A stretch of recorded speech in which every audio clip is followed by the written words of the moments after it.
जय श्री राम। आज हम बारिश की इस वेला में बात करेंगे श्री रामायण जी की एक आनंददायक प्रसंग के बारे में।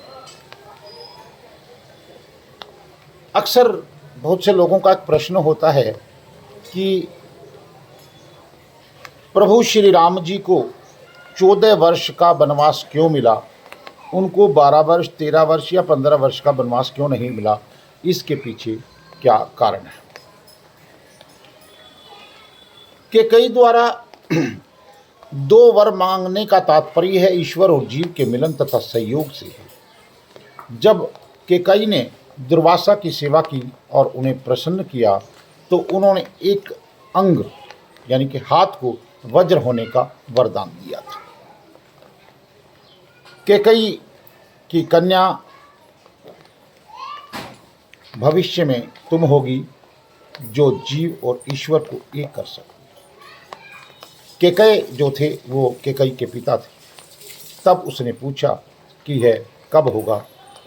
तब ऋषि ने कहा था कि देवासुर संग्राम में महाराज दशरथ की मदद करते समय काल प्रेरित होकर श्री दशरथ जी महाराज को 2 वरदान मांगने को कहेंगे।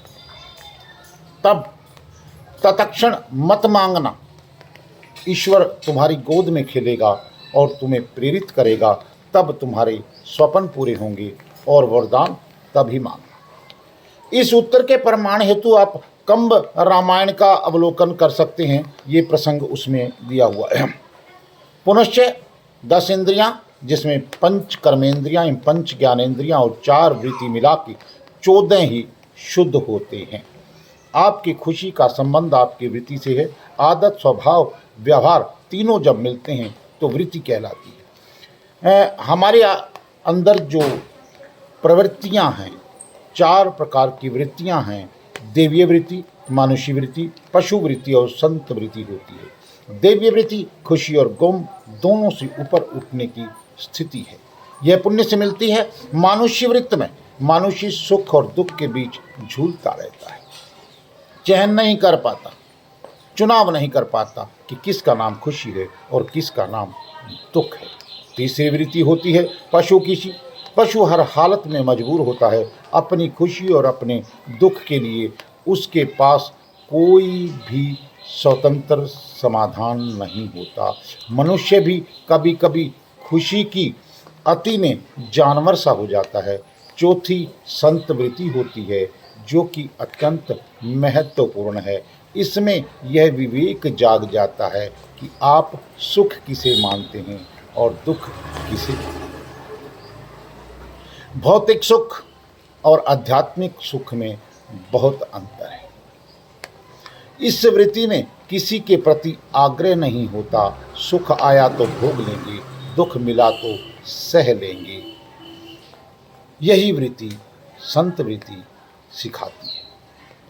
तो यदि खुशी स्थायी रखना है तो अपनी वृत्ति को इन 4 खानों में बांटिए, फिर खुद तय कर सकेंगे कि आपकी खुशी आपकी हाथ में।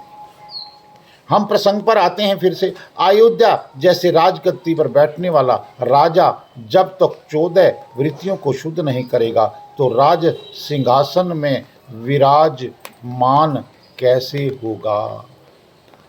ठीक है, इसका पहला कारण है।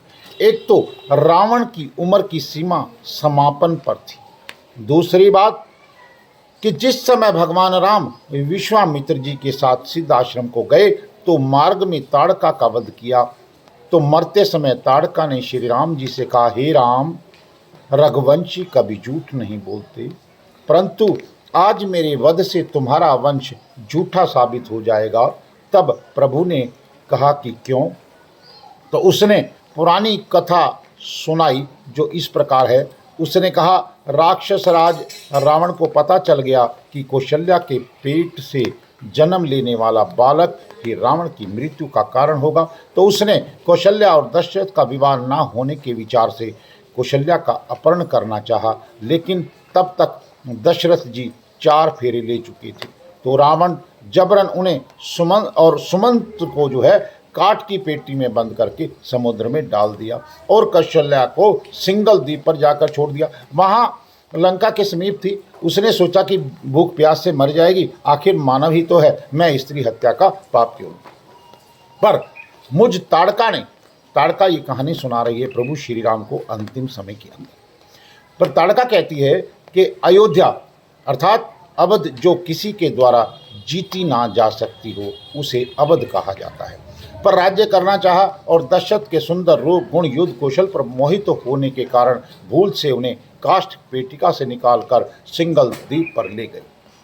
प्रसन्न होकर दशरथ ने ताड़का से वर मांगने को कहा तो उसने कहा कि मैं आपकी पटरानी बनना चाहती हूँ। परंतु राजा दशरथ बोले कि पटरानी का पद तो मैं पहले ही कौशल्या को दे चुका हूँ। ऐसा कहने पर ताड़का ने अवध की राजगद्दी पर विराजमान होने के लिए 14 वर्ष तक का राज मांग लिया। अब क्या होता है, किंतु मेरी सिंहासन पालने की लालसा को तुमने मेरा वध करके अधूरी कर दिया। ताड़का ने ऐसा प्रभु श्री राम जी को कहा। तब राम जी ने अपने वंश की कीर्ति बचाने के लिए शरभंग जी से निवेदन किया कि ताड़का के मस्तक की खोपड़ी की खड़ाऊ बना के देवें जब तक यह तैयार होती है। तब क्या हुआ, राम ने कैकेयी को प्रेरित करके वनवास मांग लिया। वही खड़ाऊ भरत जी 14 वर्ष सिंहासन पर रखकर राज्य की सेवा की। यह कथा काफ़ी विस्तृत है। 14 वर्ष वनवास के 4 कारण दिए गए हैं जो संकलित करके मैं आपको यहाँ सुना रहा हूँ। माता कैकेयी ने महाराज दशरथ से भरत जी को राजगद्दी और श्री राम को 14 वर्ष का वनवास मांगा। हो सकता है कि बहुत से विद्वानों के लिए साधारण सा प्रश्न हो, लेकिन जब भी ये प्रश्न मस्तिष्क में आता है संतोषजनक उत्तर प्राप्त करने के लिए मन बेचैन हो जाता है। प्रश्न ये है कि श्री राम को आखिर 14 वर्ष का ही वनवास क्यों दिया गया, क्यों नहीं 14 से कम या 14 से ज़्यादा कर दिया गया।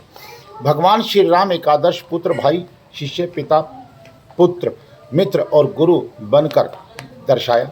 व्यक्ति को रिश्तों का निर्वाह किस प्रकार करना चाहिए, राम का दर्शन करने पर हम पाते हैं कि अयोध्या हमारा शरीर है जो कि सरयू नदी यानी हमारे मन के पास है। अयोध्या का नाम अवध भी है। अवध अर्थात जहाँ कोई अपराध ना हो उसे अवध कहा जाता है। जब इस शरीर का चंचल मन सरयू जल से शांत हो जाता है और उसमें कोई अपराध नहीं होता तो यह शरीर ही अयोध्या कहलाता है। शरीर का तत्व जीव इस अयोध्या का राजा दशरथ है। दशरथ का अर्थ हुआ जो व्यक्ति जो इस शरीर रूपी रथ में जुटे हुए 10 इंद्रियों रूपी घोड़ों को अर्थात 5 कर्मेंद्रिय 5 जनेंद्रिय को अपने वश में रख सके।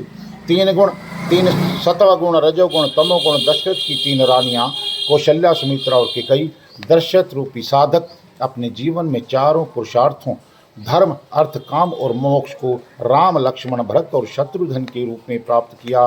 तत्व दर्शन करने पर हम पाते हैं कि धर्म स्वरूप भगवान राम स्वयं ब्रह्म हैं, शेषनाग भगवान लक्ष्मण वैराग्य हैं, माँ सीता शांति और भक्ति है और बुद्धि का ज्ञान श्री हनुमान जी हैं। रावण घमंड कुंभकर्ण अहंकार मारीच लालच मेघनाथ काम का प्रतीक है, मंथरा कुटिलता का, शूर्पणखा काम का और ताड़का क्रोध का प्रतीक है।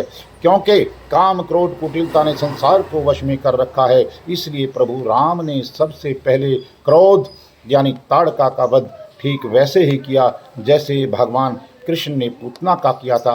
नाक और कान वासना के उपादान माने गए हैं, इसलिए प्रभु ने शूर्पणखा के नाक और कान काट डाले। भगवान ने अपनी प्राप्ति के मार्ग में स्पष्ट रूप से दर्शाया है, क्योंकि प्रोक्त भाव से अगर हम देखें तो पाएंगे कि भगवान सबसे पहले वैराग्य अर्थात लक्ष्मण को मिले थे, फिर वो भक्ति माँ सीता और सबसे बाद में ज्ञान यानी कि भक्त शिरोमणि श्री हनुमान जी के द्वारा हासिल किए गए थे। जब भक्ति माँ सीता ने लालच किया मरीच के छलावे में आकर के वैराग्य को अपने से दूर कर दिया अर्थात श्री लक्ष्मण जी को दूर कर दिया तो घमंड आ गया यानी कि रावण आकर भक्ति की शांति माँ सीता की छाया हर ली और उसे ब्रह्म से दूर कर दिया।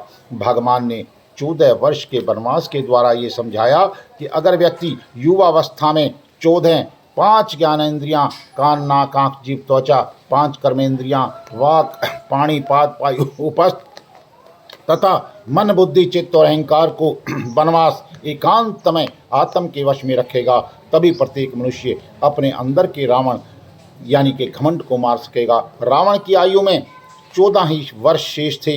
प्रश्न उठता है कि ये बात कैकेयी कैसे जानती थी।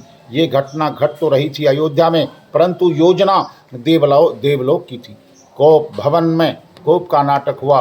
त्रिया चरित्र का सत्य यह था कि राज मुकुट को बाली से वापस लाने के लिए दोनों में मंत्रणा हो चुकी थी। कैकेयी को राम पर भरोसा था, किंतु दशरथ को नहीं, इसलिए वे पुत्र मोह में प्राण गंवाए और कैकेयी बदनाम हुई।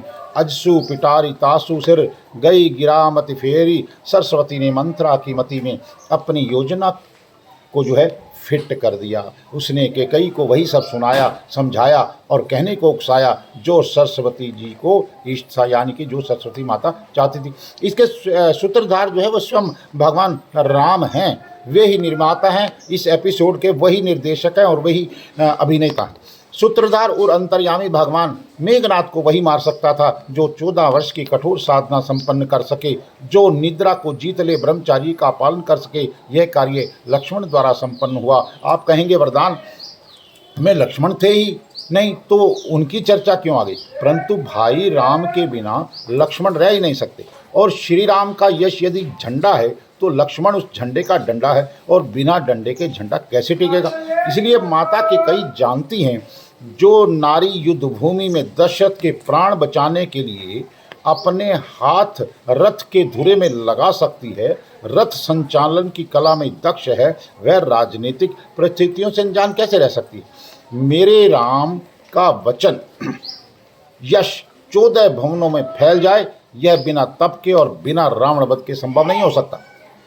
अतः मेरे राम केवल अयोध्या के ही सम्राट न रह जाएं, विश्व के समस्त प्राणियों हृदयों के सम्राट बने। इसके लिए अपनी साधित शोधित इंद्रियों तथा अंतकरण को तप के द्वारा सिद्ध करें। सारी योजना का केंद्र राक्षस वध है, अतः दंडकारण्य को ही केंद्र बनाया गया। महाराज अनरण्य के इस श्राप का समय पूर्ण होने में 14 ही वर्ष शेष हैं, जो शाप उन्होंने रावण को दिया था। मेरे वंश का राजकुमार तेरा वध करेगा।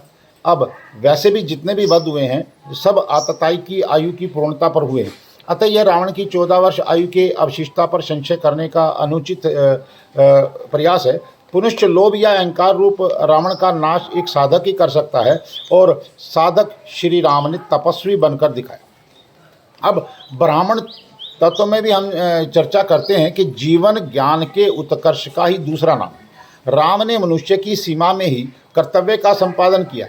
उन्होंने सिद्ध किया कि ज्ञान के अभ्युदय में साधना, मन, बुद्धि, चित्त और अहंकार के विविध संख्यक सोपानों को उत्तीर्ण करते हुए ही पंचम कोश अहंकार के द्वार को खोलकर ब्रह्म पुच्छ प्रतिष्ठा का सायुज्य प्राप्त करने में समर्थ होगी।